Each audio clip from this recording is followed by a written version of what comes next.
بعضیام شاید جرأتش نکنین سوال کنن. من از قول شما این سوال کردم، به این سوال میخوام پاسخ بدیم. چرا ما باید نماز بخونیم؟ نماز تشکر از خداست. خدا اگه لب به ما نمیداد، کوچیک بودید نمیتونستی بمکید و بخورید، میباز با سالن تو عقلتون میریختن یا با شلن میریختن تو عقلتون.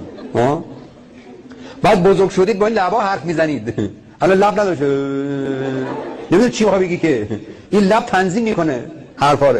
قدیم میگفتم ب مثلا میخوای بگی میم مثلا، با قول لبا میچسبه کم میچسبه، این تنظیم کننده است. این مثلا چیزی میزنن از این بگید آره این تنظیم کننده است، این لب تنظیم کننده است.